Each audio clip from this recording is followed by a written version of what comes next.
Animals are part of the family for many people. But that's not always the case. Tonight, KFDM News has learned the Jefferson County grand jury indicted 3 men accused of dog fighting.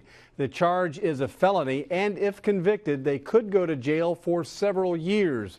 Beaumont police and federal agents began working this case back in June. KFDM's Haley Boole is investigating. She's here to share some of the evidence and story of 2 dogs that survived against all odds. Haley? Greg, Beaumont officers say they do not see a lot of dog fighting cases. Most deal with the breeding and training of dogs to fight. In fact, investigators say a dog fighting charge is rare because it's difficult to prove. But in this case, they tell us the evidence is clear. We're learning new information about what they found and the fate of the 13 dogs rescued from the house. There are many dogs in need of homes at the Beaumont Animal Shelter, including these 2 5-month-old pit bulls, Josie and Peanut.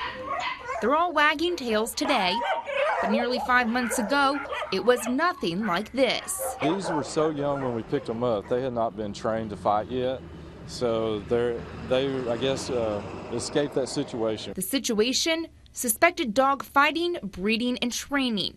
Officers found 13 dogs, including 5 puppies, in June when they were serving a federal drug warrant at this home in the 3800 block of Buffalo in Beaumont. Several of the dogs had severe puncture wounds on their forefront of their body, their arms, their legs, face, and puncture wounds were very distinct and clear that they were used for fighting. According to court documents, in addition to puncture wounds, officers found, quote, a dog treadmill in the garage. Next to it on the shelf was a medicine dispenser that still had liquid in it. Also on the shelf were bottles of penicillin and vitamins. The investigator wrote, quote, I know these are both used commonly among dog fighters. Vitamins are used to bulk up the muscles, and the penicillin is to help heal faster after a fight. I also saw weighted harnesses, also commonly used to bulk up the dogs for fighting.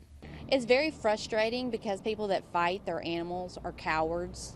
Now, 3 men are each charged with dog fighting, a felony offense. All 3 of them, the suspects that were filed on, claimed ownership and monetary investments in all 3 of the dogs that were wounded.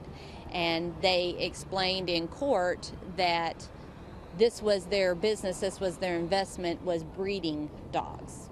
Investigators say video they found on a cell phone shows the suspects training the dogs to fight. Many of these dogs rescued from the house were euthanized because they were sick or too aggressive. But Peanut and Josie escaped a bleak future. They're very sweet, they're outgoing, rambunctious. The only 2 surviving dogs. It's really rare that we get to see a silver lining to a case. Now ready for a new home. If you're interested in adopting the dogs, contact the Beaumont Animal Shelter at 880-3794 to learn how you can fill out an application. Reporting in the studio, Haley Boole, KFDM 6 News.